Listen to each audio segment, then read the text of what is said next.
العالمین والصلاة والسلام علی سید الانبیاء والمرسلین اما بعد فاعوذ باللہ من الشیطان الرجیم بسم اللہ الرحمن الرحیم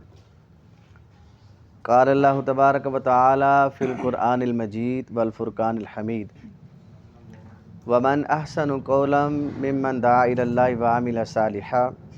وقال اننی من المسلمین صدق اللہ العظیم ان اللہ و ملائکتہ یصلون علی النبی یا ایھا الذین آمنوا صلوا علیہ وسلموا تسلیما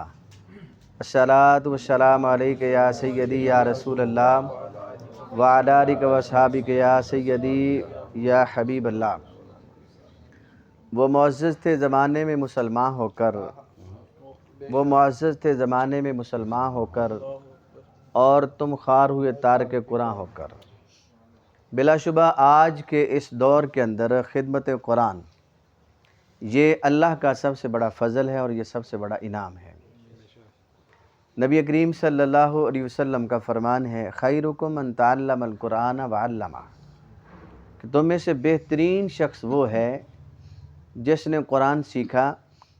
اور اس نے دوسروں کو قرآن سکھایا۔ اس اعتبار سے قرآن سیکھنے والے بھی وہ دنیا کائنات کے بہترین لوگ ہیں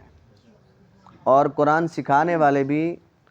وہ دنیا کے بہترین لوگ ہیں، اس لیے کہ بہترین ہونے کا سرٹیفکیٹ کائنات کے اندر دینے والا کوئی اور نہیں بلکہ محمد مصطفیٰ صلی اللہ علیہ وسلم کی ذات ہے۔ جس کو بہترین میرے کریم آقا صلی اللہ علیہ وسلم فرمائیں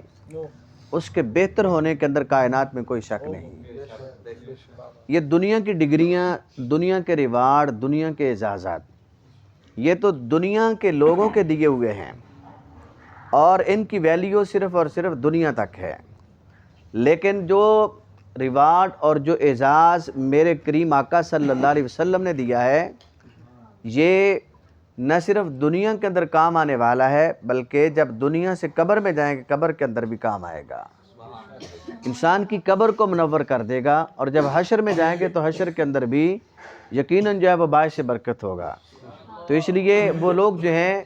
جو اس طرح کے ادارے چلانے کے اندر معاونت کرتے ہیں یقیناً جو ہے وہ ان کے لیے اور ان کے اہل خانہ کے لیے، ان کے والدین جو دنیا سے چلے جاتے ہیں ان کے لیے بہترین صدقہ جاریہ ہے۔ یہ ماہ رجب بھی ہے، رجب کے اندر تعلیمات مصطفیٰ صلی اللہ علیہ وسلم بھی ہیں کہ جب ماہ رجب آتا ہے تو ماہ رجب کے اندر جو ہے استغفار زیادہ کریں، ماہ رجب کے اندر جو ہے صدقات زیادہ کریں، ماہ رجب کے اندر جو ہے اللہ کی بارگاہ میں جس طرح ہمارے کریم آقا صلی اللہ علیہ وسلم نے دعا فرمائی کہ اللہم بارک لنا فی رجب و شعبان وبلغنا رمضان، کہ اللہ ہم بارک لنا فی رجب و شعبان، کہ ہمارے لیے برکت عطا فرما رجب کے اندر اور شعبان کے اندر برکت عطا فرما اور ہمیں ماہ رمضان عطا فرما۔ تو اس اعتبار سے بھی وہ یقیناً وہ لوگ جو ہیں وہ مبارکباد کے مستحق ہیں کہ اللہ رب العزت نے جن کو توفیق عطا فرمائی کہ وہ اپنے مال میں سے کچھ نکال کر جو ہیں اللہ کی راہ میں خدمت قرآن کے اندر صرف کرتے ہیں۔ آپ دنیا کے اندر تجربہ کر کے دیکھ لیں، دنیا کے اندر لوگوں کی تاریخ اٹھا کر دیکھ لیں،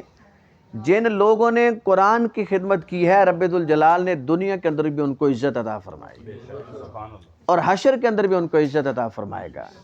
ہمارے استاد محترم محقق الاثر قبلہ مفتی محمد خان قادری صاحب رحمہ اللہ، آپ اکثر ہماری تربیت فرماتے تھے اور اکثر ہماری تربیت کے اندر یہ ارشاد فرماتے تھے کہ بیٹا قرآن کے ساتھ جب جڑ جاؤ گے اور دنیا کے بغیر کسی لالچ کے جب تم قرآن کی خدمت کرو گے تو پھر قرآن تمہیں بھوکا نہیں رہنے دے گا۔ قرآن کبھی بھی کسی کا حق نہیں رکھتا، یہ یاد رکھیں۔ تو اس لیے جو بندہ قرآن کی خدمت کے اندر 1 روپیہ بھی صرف کرتا ہے رب ذوالجلال اس 1 روپے کو ہو سکتا ہے کل قیامت والے نے اس کے لیے بخشش کا ذریعہ بنا دے۔ ویسے تو آپ دیکھیں تو قرآن مجید کے اندر اللہ رب العزت نے جو ارشاد فرمایا اللہ کی راہ میں جو خرچ کیا جاتا ہے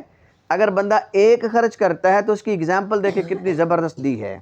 ارشاد فرمایا کہ اس بندے کی مثال ایسے ہے جیسے ایک گندم کا دانہ ہے،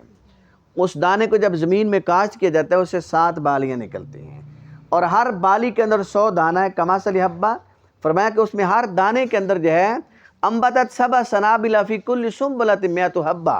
تو ہر بالی کے اندر کیا ہے؟ 100 دانہ ہے۔ گویا جو ایک خرچ کرتا ہے رب ذوالجلال 700 گنا اس کو عطا فرماتا ہے۔ تو آپ دیکھیں دنیا کے اندر ہے کوئی ایسا بزنس، دنیا کے اندر ہے کوئی ایسی تجارت جس کے اندر اگر آپ ایک خرچ کریں آپ کو 700 ملے؟ کوئی نہیں ہے۔ یہ صرف اور صرف میرے رب کی دی ہوئی تجارت ہے۔ جو بندہ رب سے تجارت کرتا ہے پھر وہ خالق اور مالک جو ہے اس کو دنیا کے اندر بھی عطا کرتا ہے اور آخرت کے اندر بھی عطا کرے گا۔ یقیناً جو آج کی یہ بابرکت محفل جو ہے میں سمجھتا ہوں کتنا بغیر کسی لالچ کے یہ طلباء بیٹھے ہیں جو کہ بہترین ہیں، اور اس کے ساتھ معاونین ساتھی جو ہیں احباب بیٹھے ہیں، وقت نکالا ہے۔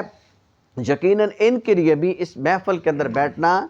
باعث برکت ہوگا، باعث نجات ہوگا، اور ہمارے لیے جو ہے یہ اس کے اندر یقیناً ہمارے لیے ایک سبق ہے کہ ہم کچھ نہ کچھ وقت نکال کر جو ہے وہ ہم قرآن کی خدمت کے اندر جو ہے اگر کوئی 1 روپیہ لگا سکتا ہے وہ 1 روپیہ لگائے، اگر کوئی وقت نکال سکتا ہے تو وقت لگائے، یعنی اگر کوئی مشورہ دے سکتا ہے تو مشورہ دے۔ یقیناً جو ہے ہمارا اس طرح کرنا ہمارے لیے دنیا اور آخرت کے اندر باعث نجات ہوگا۔ اس اعتبار سے یقیناً جو ہے یہ محفل ہمارے لیے خیر و برکت کا ذریعہ ہے۔ اور آخری بات جو ہے یہ جو ابھی نعرہ لگا رہے ہیں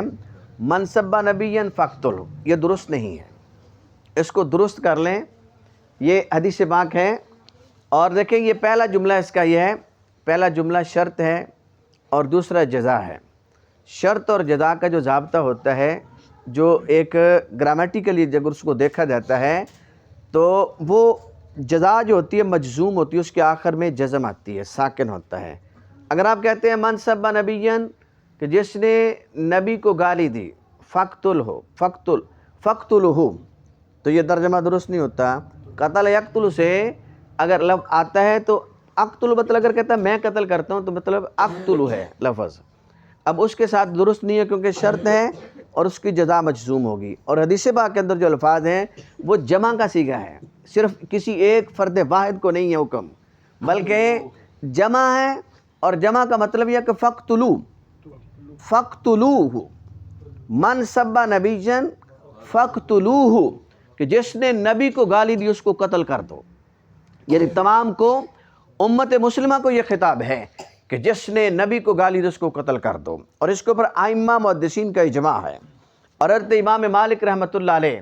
آپ ارشاد فرماتے ہیں آپ کو امام دار الہجرہ کہا جاتا ہے، شہر مدینہ کے امام ہیں۔ اور امام مالک کی شان یہ ہے کہ حضرت امام مالک رحمہ اللہ آپ کبھی مدینہ المنورہ کے اندر کبھی جانور کے اوپر آپ نے سواری نہیں کی تھی، اس لیے کہ آپ سمجھتے تھے، اتنا ادب تھا اللہ کے حبیب علیہ السلام کے شہر کا